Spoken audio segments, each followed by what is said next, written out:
the council session at a whole on the 12th. Counselor Waltney. Here. Counselor Gear. Here. Counselor Allemond. Here. Counselor Wolverton. Counselor sorry, I put President White. I put you in the middle. I'm sorry. I didn't record in the I diet. was trying to say before we said, but you're here too. Oh, President White's here. Sorry, I should have put you down there. Counselor Sims. Here. Counselor Jones. Here. Counselor Smith. Here. Counselor Nelms. Here. Counselor Andrus. Here. And Counselor Harden. So we got 2 absent, but you have a quorum. All right, great, thank you. And thank you everyone for coming early tonight. As all of you know, this is to discuss the city manager study committee's report that we've got. And do we have the copies for? Oh, yes, I'm sorry. That's okay, I forgot. She didn't want to put them out, but maybe she wasn't over here. I'll go grab them. Okay, thanks. In the meantime, committee, y'all want to come up and go ahead and come up? Because y'all are probably going to talk more than I am. I'm hoping. I think we will. Okay. I'm hoping you will. So Melody's getting copies of the report out to everybody, and then that will be posted on the city website tonight along with the PowerPoint, so that anyone else that wants to look at it can. But we wanted to also just go over sort of what we've done, how we got here, all of that sort of stuff. She redid the report. Says you want the other one? No, just that. Okay. That's perfect. Give me. You want to pass those around? Thank you. Okay, so as y'all will recall, the mayor directed us to have a study committee on the subject of city manager. And so we appointed a committee that included myself, Councilor Allemond, Meredith Drennan from the Chamber of Commerce, Chief Nick Hill, who will be here in a minute. He's had another meeting that he's still in. Kent Haynes and Andrea Snyder graciously agreed to do this. And let me just say at the beginning, this committee has met a number of times, has done a lot of work, and this really was sort of an undertaking for all of them. So I very much appreciate the work that they put into it and the time that they've spent doing it. Y'all all understand the system that we got now, and so I won't really go over that too much. If you want to, Ryan, if you want to go ahead and you can keep going past that one. The big deal is obviously that we've got a mayor and we've got a city council. The city council handles the legislative part, the mayor handles the executive part of the government. This committee was charged with investigating the available models that we could shift to if we wanted to. There were 3 of them. One's a city administrator, a mayor council manager, and a council manager.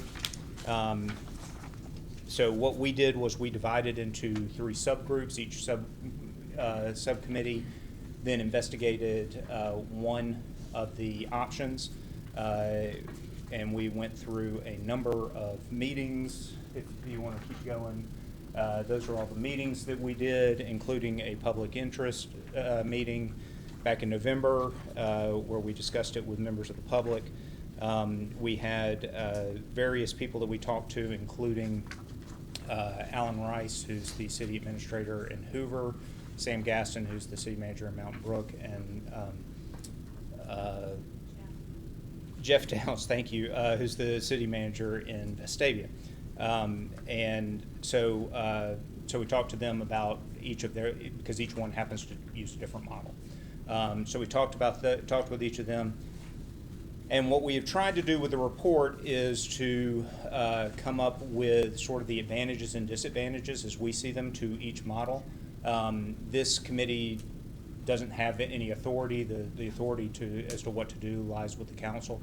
So there aren't any recommendations about what to do, but it does go through fairly in depth with regard to each option and points out those things that we thought were good about it, and particularly in relationship to Homewood, and those things that might be more disadvantages with each of them, and they all have some of each.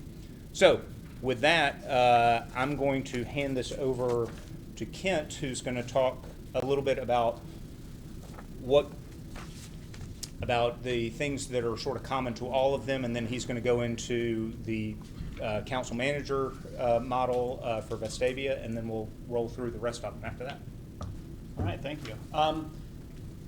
So looking at all three of these potential forms of government, they all have certain things in common that are, I think, responsive to some of the structural challenges of the current manager and city council form of government.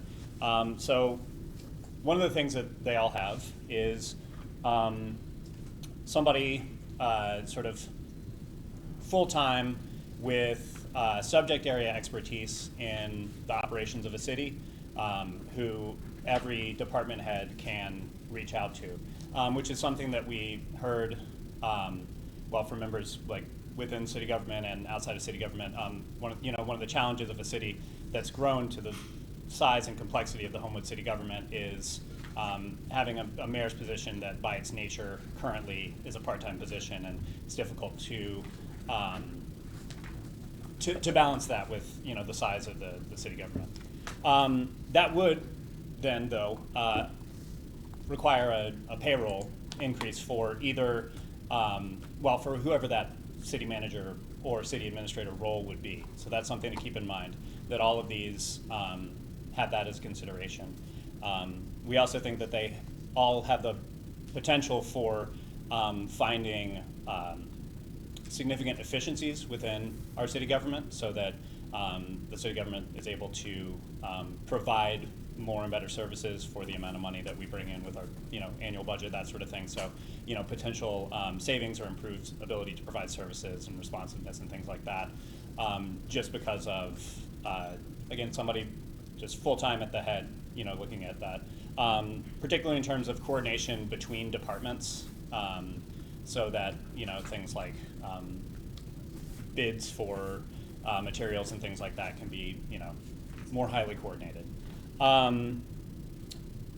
Another thing that's going to be required, regardless of if any of these options are pursued, would be a sort of reframing within the city government and also within the city overall, like the citizens of Homewood, a reframing of the roles and responsibilities of the various members of city government. So right now, I would say, I don't have to tell y'all that the city council has a very active role, and which is sort of different than a lot of city councils for a lot of cities of our size, and is really involved in administration and is a big point of contact for people in the city and that sort of thing. And so hopefully all of these, if any of them were pursued, would give the city council a little bit more of an opportunity to become that, to spend more of its time on that bigger picture, strategic, where is the city, where do we want it to be, what are the big things that we can tackle. But that means that the members of Homewood, the citizens of Homewood, need to be sort of informed about this new change and how it's going to change and how they can still get somebody and get their problem solved just as quickly as they could before, even if it's, even just the portal that's been implemented has been, I think, a big benefit to the running of the city, and it's sort of along those lines, right? But that's a process that takes time. Anyway, so I think those are some of the kind of overall things to think about, and then I'll speak about the Vestavia model. So the reason that we're calling them the Vestavia model is they all sound very similar and very sort of generic, particularly to people who haven't spent a year looking at them.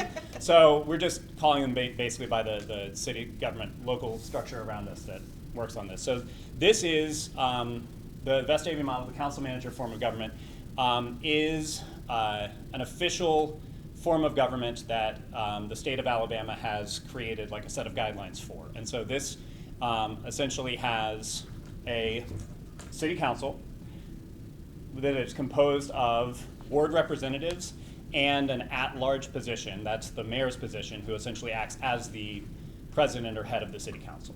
So in the most common form of that, there's 4 ward representatives and 1 mayor who acts as the president of the city council.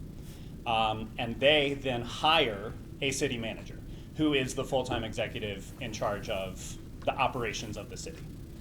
And that's where Vestavia has been for quite some time now. And Alex and I had an opportunity to sit down with Jeff Downs at different points, and he also came in and spoke at one point, and he's the city manager of Vestavia, and sort of shared some of the benefits and drawbacks. So I think, does that go to, yeah. So one thing that is a benefit is with a city manager, the sort of day-to-day operations of the government, there's a continuity that happens. When an election happens, there's not an overhaul of who everybody reports to and that sort of thing, who's at the head. You have that sense of continuity. Now, the tasks that the city manager may be implementing might change based on the composition of the council and what the council determines, because fundamentally, the council would still be sort of setting the goals and guidelines for the city manager to implement. They're setting the legislative priorities and those sorts of things, and then the city manager would be actualizing those.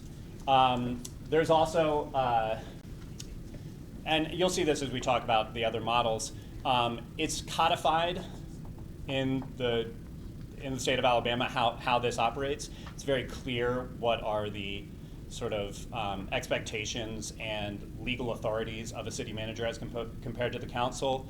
And there's a benefit to that clarity, I think, as you'll see in comparison to some of the others. And what else is up there? Sorry. So a big one to me is the idea of bringing in somebody who has a lot of subject area expertise. So there are, city manager is a career path that people take where they go and get, a degree in, public administration or some similar thing, and they learn a lot about how to operate and manage a city. Jeff Downs, prior to being the city manager of Vestavia, I believe was the chief of staff for the mayor of Montgomery, and has spent his career making sure that cities operate, and so that's the benefit in a city of our size where, when you're electing an elected official, it's not necessarily the case that they're going to have a lot of experience with city administration in addition to their sort of policy priorities or those sorts of things. And so there's a benefit there. Now, some of the drawbacks, potentially, and I say this is actually a benefit and a drawback. This requires a referendum to be approved by the citizens of Homewood, right? So this, in order to implement this, we're going to have a vote, and that's obviously a big decision and would have big implications. So the challenge of that is the challenge of, essentially making the case, if this were the one that were to be adopted, that this is a significant improvement over the status quo, over the way that the city operates, to a citizenry that is not as intimately familiar with the way that the city operates and the ways that it could be improved through this process. I also think it's a benefit because if it passes, this is the will of the citizens of Homewood, and we know that the city manager position, it's not something that, it's been approved by the people. So you have a lot more democratic sort of accountability on the front end, saying like, this is obviously something that people are interested in. I think that it was something that came up in the last local election a lot, and it was something that people talked a lot about, but this would be very specific, like, do we want this to occur? Vote yes or no, that sort of thing. There are only certain amounts of wards that can exist in this sort of system, and 5 is not one of those, because you need to have an odd number on the council, you have to have the mayor, and then most likely 4, I think, but that'd be another conversation, right? And so what would those 4 wards be, and what would they look like? And that's another hurdle, I guess, to get over. But it would bring the size of the city council in alignment with the size of city councils, throughout the city, or throughout the state, I should say. And there's the other thing about, I think that people do like how responsive our elected officials, how responsive y'all are, basically, to their concerns and that sort of thing. And I think that you would need to provide a really good answer for how the city manager is accountable to the elected officials, and so the democratic accountability of the decisions of the city manager. You know, the city council hires and fires the city manager if they're not meeting their goals, you know, or they do something that the citizens don't like. The accountability flows through the city council, but that would have to be something that's very clear and that obviously a majority of the citizens of Homewood would be comfortable with. Alex, is there anything that Yeah, so that I there's haven't one more touched on? slide that's just talking about the resulting considerations, but you've already handled those. Oh, yeah. With regard to the referendum and the fact that it would, the deal with the wards is, as Ken said, because this is a statutory arrangement, the statute says how, you have to follow the statute. So you've got some options, but in general, you gotta follow the statute, and 5 just happens to not be one of those numbers. So that would require, that'll be something that we'll discuss in council as we go along. And there is a timeline, because of the pushback of municipal elections by 1 year, there is a timeline where all of that could occur before the next municipal election. Correct. But there are a lot of steps between now and that. So in the referendum is the question, you know, do you vote for office manager? City manager, yes, no, yes, no. And the requirement of changing the council, is that part of that question, or is it a separate question, or? No, it would be part of that. So in other words, the whole reason you have a referendum is because you were changing the form of government. So you have to set out what the change in the form of government is. So, do you support this change? These are the changes ABCD Correct. outlined here, yes, no? Correct. Exactly. So it would require like a significant educational campaign on the part of the city if it were something that were to be pursued. Kent, you referenced the timeline that would need to happen before the next municipal election. So, what's kind of that time frame where if there was a referendum, you know, when would that need to take place? Would that be I'm like gonna give that to fall you. of 2020? I would say Or- first quarter of '24. Okay, first quarter 24. That would be my suggestion. Now, obviously, it's whenever we come up with, but, so that's just me personally talking, but I would say, that if we do want to do that, that we should be looking at it at that time, which should give plenty of time for everything that needs to adjust before we hit August of '25.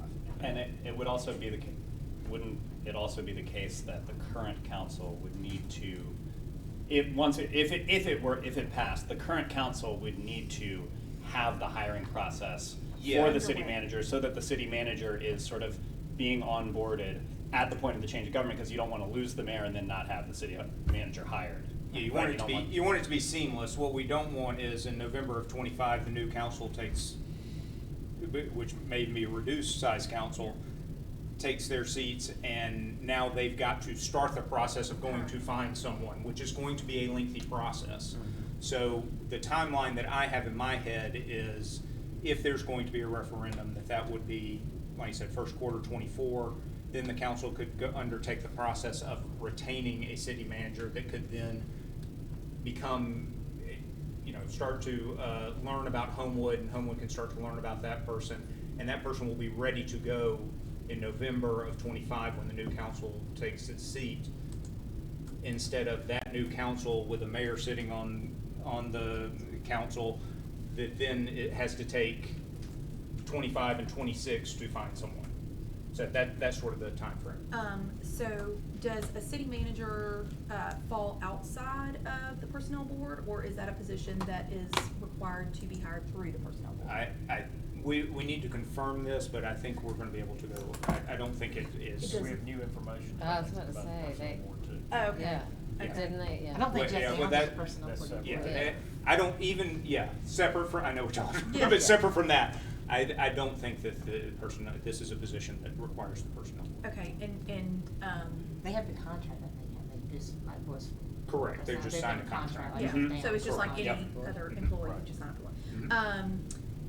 And in the timeline process, is the idea that the current council would start that process, but is the hope that we would find someone, hire someone, and have them begin Yes. Yes. So. prior to everybody? Yes, the idea would be that we would take, an appropriate amount of time to hire someone, which I think is not short. Yeah.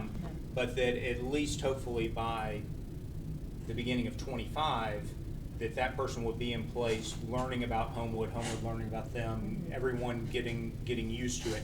They would not have their full authority at that point, Right. because the change of government has to take place on a date certain. But that would allow them time to grow into all of the stuff that you need to learn about, everything that goes on in the city. And all the department Right, heads and all. so I would say go ahead and bring them on. Yeah. But their full authority would take place then in November of '25. Okay, and then, sorry, one final question. The mayor then stays a part-time employee as he is now, or no? If the change happens? Yes. So after November of '25? Yes. So If this model is adopted. If this model is adopted, the mayor becomes a member of council and is not the chief executive anymore. Okay.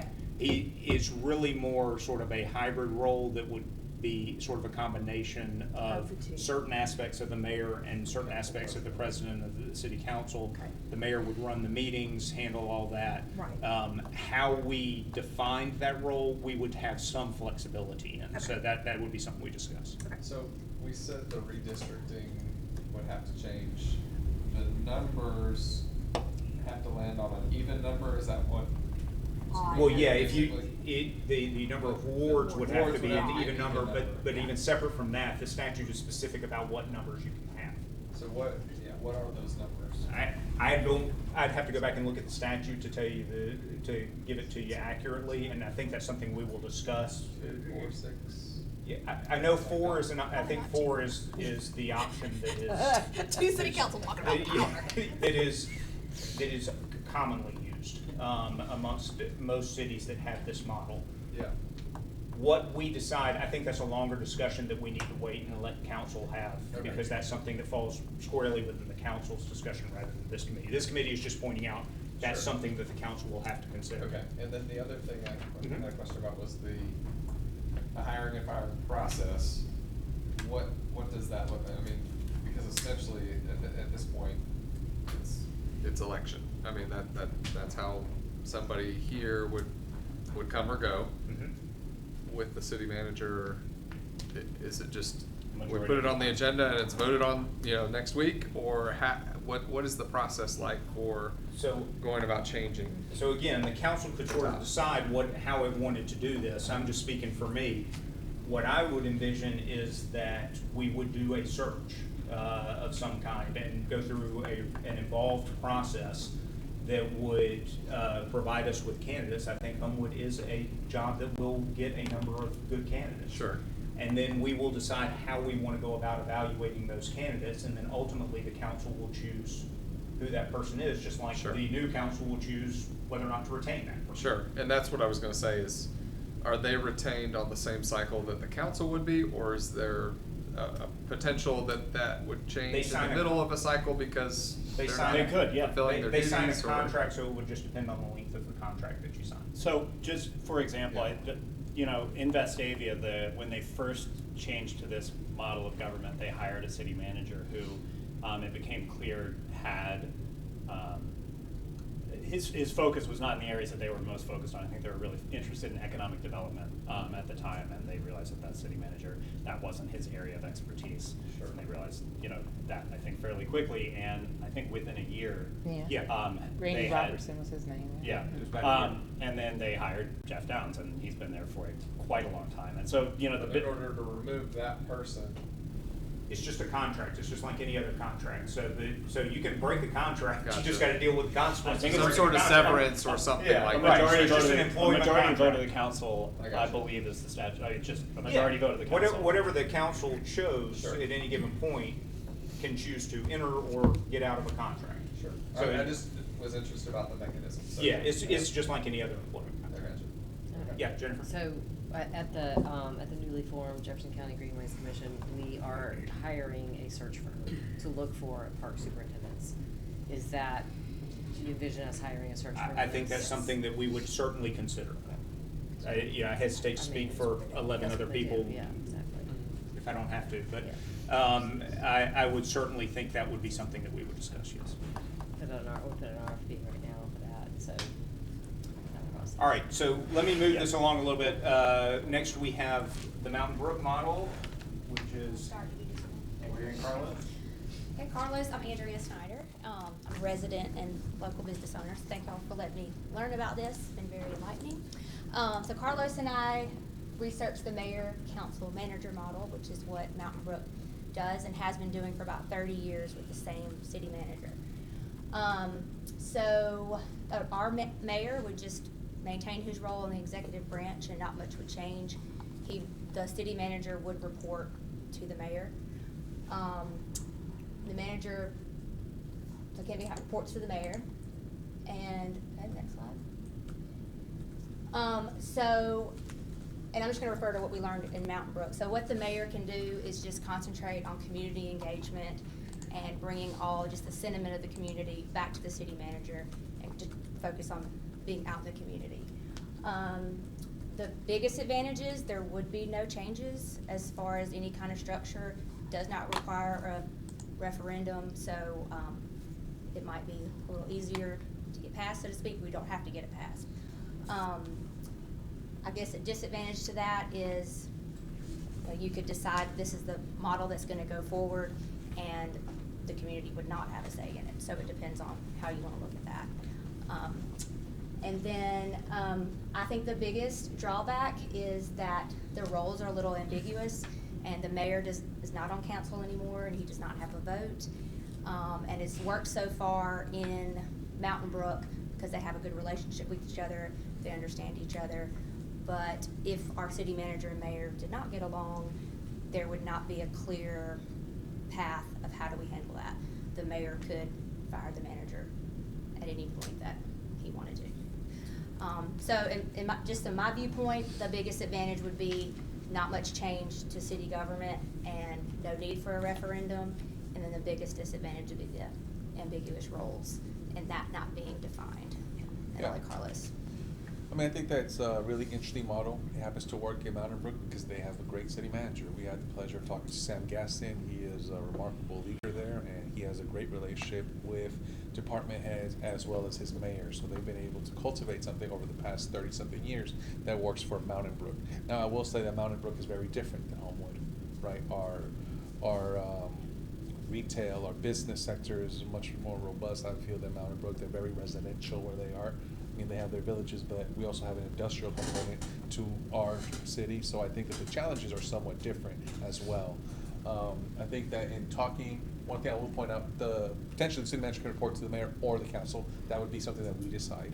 I think that also, it's not defined by statute, so the ambiguity is something that could be of concern, right? Because there's no clear delineation of reporting, right? And if there is some sort of conflict between department heads and the mayor and the city manager, it could lead to potential confusion as to how to execute certain things. I think that there's potential conflict between roles, and the mayor has limited decision-making power because if he is not in the Vestavia model, it's clear. He basically functions as council president, right, while also having some of the roles of the mayor. Here, he doesn't have that. So there's an ambiguity to the mayoral role, so what does the mayor do, right, at this point? And so that's the challenge. If he's transitioning most of his power to the city manager, what is the role of the mayor? I think that's something to think about and consider. We'll say, there's no change in government structure, so we wouldn't have to change wards, we wouldn't have to change the number of counselors. Some may find that to be a positive, right? Some others, not so much, right? I'm sorry, I'm not trying to interrupt, but No, please do. that question, the last question. I can't imagine there would be a professional city manager person, educated and experienced, who would want to have to herd cats and Let's just 11-person ask, council. President Wyatt. I mean, exactly. He'd be like, no, thank you very much.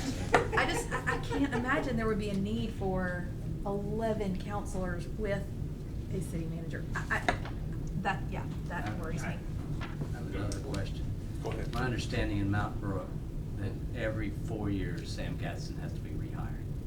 That every time they seat a new council, they have to rehire. It's like the city attorney. Yeah, like we hire the city attorney. and the city. So, and I'll point out one important thing is that when we had a conversation with Sam Gaston himself said, I think voters should vote on this. Right? 'Cause I think that his ambiguity is there. It works because they made it work and they have a great relationship. But there's no guarantee that it would work in any context. Right? So he told us that if given the choice, he thinks that should be something voted on by statute by the voters of the city. Is there an option to do that even though it's not required, there's no referendum required? So if we went with this and went from 11 counselors down to 5 or whatever, I think that probably would require a referendum just because we're changing the representation method, which is in essence a change in the form of government. So I think we would have to do that. That, I think Carlos's point and Sam's point is more about that you have the choice between a statutory scheme and a non-statutory scheme that has developed over the course of how many years? 30. Yeah, they implemented it before the state of Alabama Right. had a form of government that fit. There was an innovation that they sort of And came so, up with together. and over the course of that time, everyone just sort of understands how it works.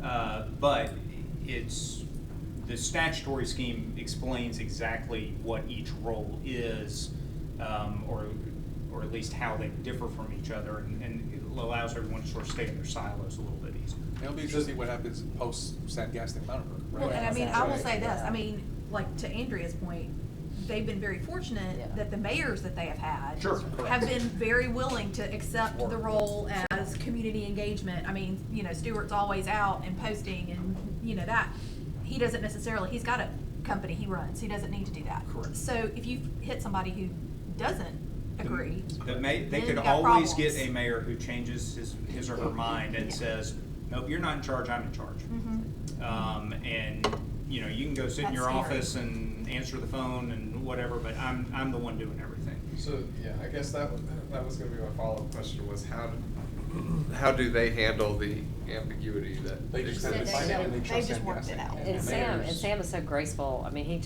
does not mind fading in the background. Well, He does not. He's yeah, I a mean, civil servant. And I think that part of the reason that it works is, again, just because it's happened for so long, that the residents have an expectation of, this is what the mayor's role is, this is what the city manager's role is. If a mayor ever showed up that had a different expectation, I don't know how long that person would be mayor based on the expectations of the community. Right. Starting from scratch, it's harder to do that, Transition. especially if there's a statutory scheme that sort of, and I think that's Sam's point. And I think the city council, I had a friend on there and I went through a whole series of questions of situations that we face every day. How do you deal with this? How do you deal with this? And every single time he said, I tell him to call. If someone calls you about this, call Sam Gaston, call Sam Gaston. So even the city council does it.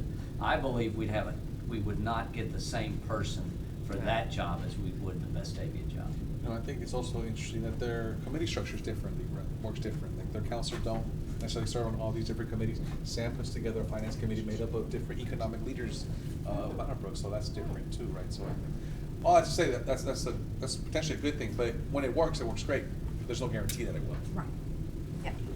There's no structure that makes it work great. Correct. Higher risk. Do you want to add anything else? Thank you. All right, thank y'all. So the third option, Meredith and Chief Hill are going to present that. So we were given the city administrator model, and this is what you actually find in many governments that are mayor council, just like we have right now. This works really well. You'll see all over Alabama in really large cities. Birmingham, Huntsville, Mobile, Montgomery, all have this kind of Orange Beach. Well, I have some smaller cities in there too. This works really, really well with very large cities. There are also some smaller cities that we researched and we interviewed their administrators. Obviously, the Hoover model is what we're comparing it to, but Opelika, the city of Madison, and Orange Beach all have an administrator as well. The administrator model is hired to and reports to the mayor, and so all of this chief executive function stays in an executive branch. And we wouldn't need any change in government.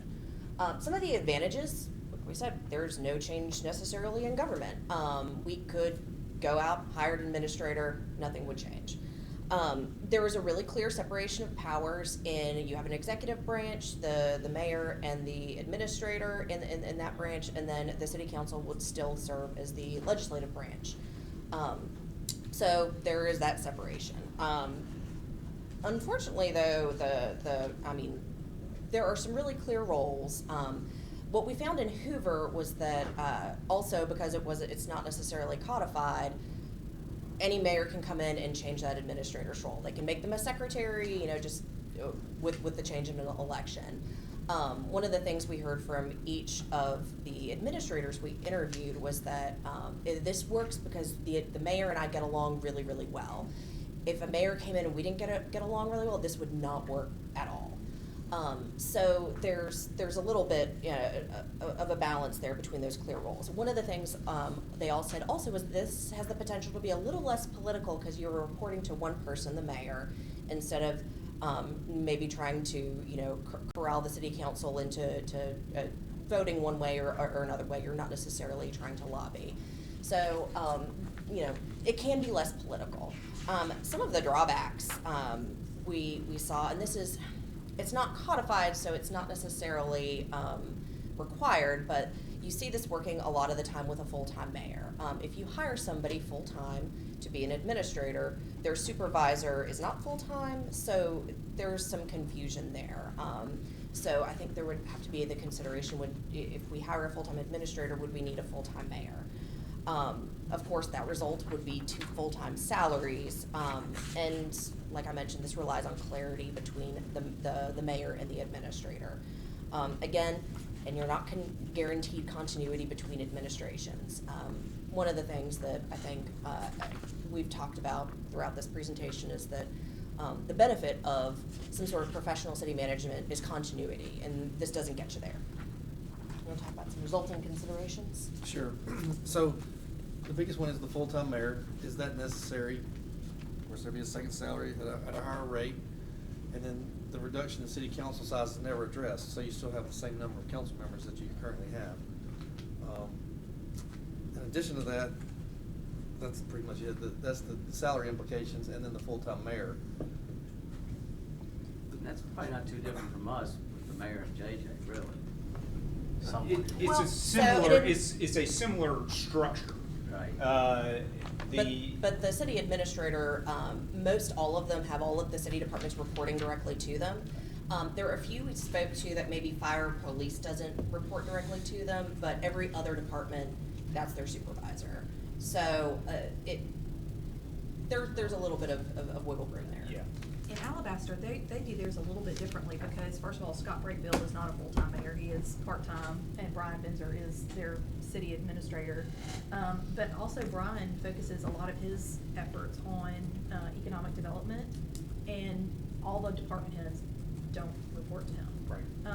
So theirs is kind of a weird amalgamation of that versus other things, and they also have a smaller council. Which is, as Meredith noted, one of the concerns about this model is from mayor to mayor, It can change. it changes. Yeah. Whatever that person wants for that 4 years may be different from what the next 4 years is, may be different from what the next 4 years after that is. What you want that person to do can vary widely. And we discussed a little bit, within our committee about what kind of quality of candidates are you going to get in different kinds of situations. One of the things we saw that administrators are typically maybe locals, maybe people that have worked for city government for a few years. You see a lot more in city managers that there's professional development, and because you have that continuity, you get a really great quality of candidate. Yeah. In Opelika's case, the city manager has a contract, so each mayor could fire him, but you're gonna pay him. Yeah. So then you have to pay him to fire him, and then you gotta pay him to replace him, so you run into that. Well, and talking about continuity, I mean, a changing council can also change the city manager in the first role, right? Correct. The reason that provides more continuity in theory than this, the short answer is yes, the same thing could happen either way. It is less likely to happen in the council model because you have hired someone who's duties and roles are clearly defined. Right. So you go from one council to the next with at least the same position. And probably a similar plan that you're working from along. Correct. As hopefully. opposed to working for one person who may or may not, there's going to be more variance in there. So that that's the reason it provides more continuity, but you're right, I mean, there's nothing preventing the council from doing the same thing. Okay. And did you say that Madison has this one now? They currently Or- have this, yes. And They they were- did just vote on a referendum to change to a manager form of government, and it failed. It failed, yeah. Yeah. Thank you for everybody. Yes, all thank the y'all work for you've all of done. your work.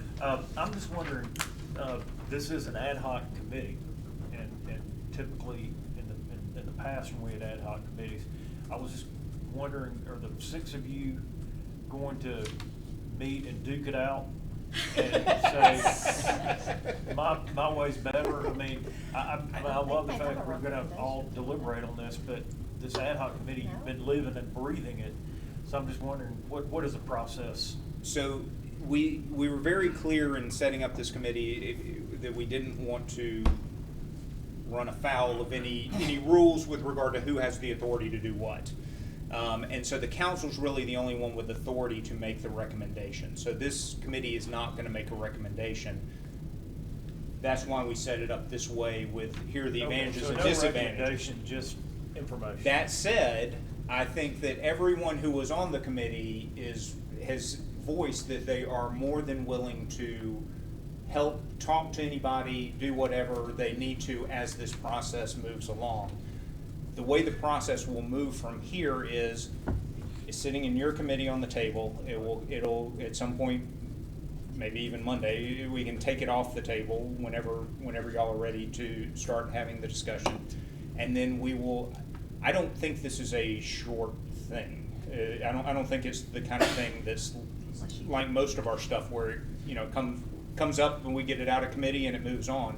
I do expect that there will need to be some discussion over multiple meetings about this as well as possibly other things.